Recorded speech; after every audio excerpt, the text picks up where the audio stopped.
You're listening to the Cyberwire Network, powered by N2K.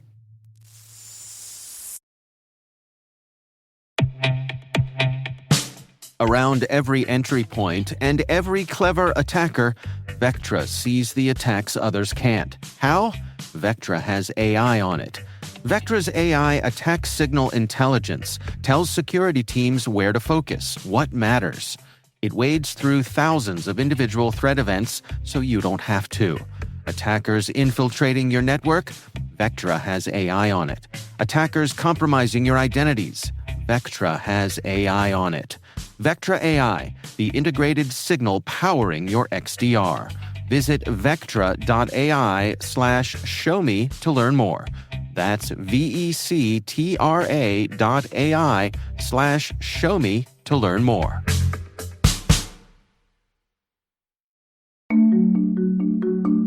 My name is Dinah Davis, and I am the VP of R&D at Arctic Wolf Networks.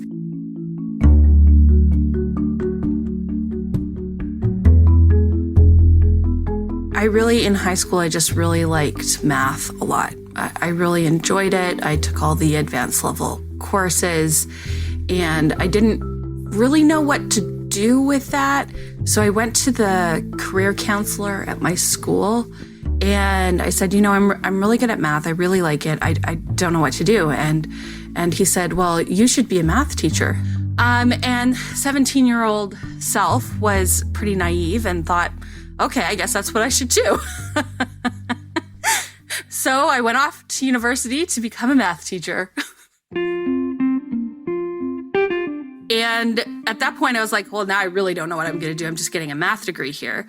But as it happened, in my third year of university, I took my first computing course. And within 2 or 3 classes of that first class, I was like, this is amazing. I'm like, I love this. And so I ended up working for the Canadian government, and that was my introduction to cryptography. And as it happens, the job was to implement the Bluetooth protocol in C++ for the research team so they could evaluate it as part of AES to see if it was secure or not. So for me, I just found that security and cryptography specifically was this perfect mix of real world problem solving and mathematics and computer science all combined into one ball of happiness. And so that really kicked off my trajectory into a more security focused career.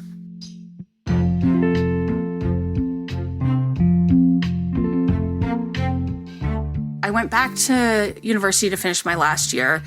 And so I did my master's in cryptography, but then I was, looking for a job in 2001 or 2002. That wasn't a good time to look for a job in tech. It was right after the bubble had burst, and I was having such a hard time finding a job. But I had gone to a little security conference in the summertime, and I had met some people from BlackBerry, and that was exciting because BlackBerry was, not even quite a big thing yet at that time.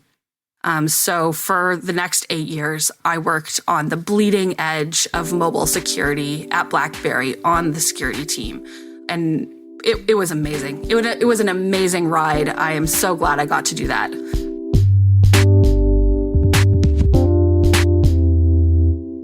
I had gone to it's called Think About Math, and it's this program that the University of Waterloo runs for girls in grade 9.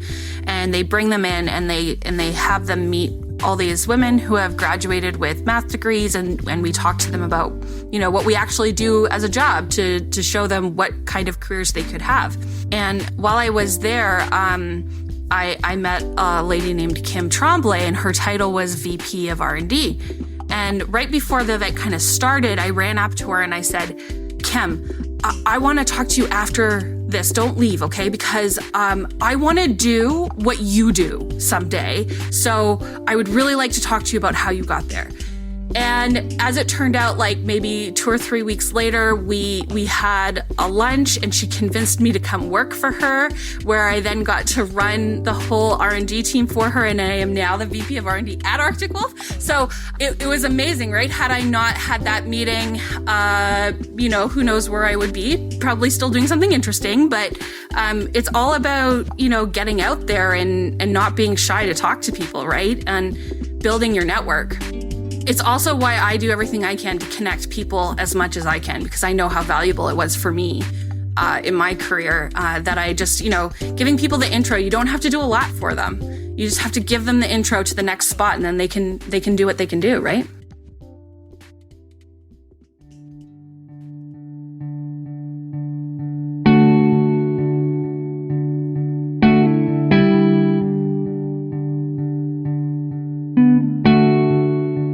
You don't need to know how to code to get into security. Sure, it'll help you. It's going to give you, again, like you're saying, a different perspective as you come in. But there's so many things and so many easy starts to go into it, right? So oftentimes you can get like a library card and then get LinkedIn Learning, and you can start taking courses from LinkedIn that way. There's so many courses online. My favorite thing to tell people is to just start listening to the podcasts, because it's the easiest thing to do.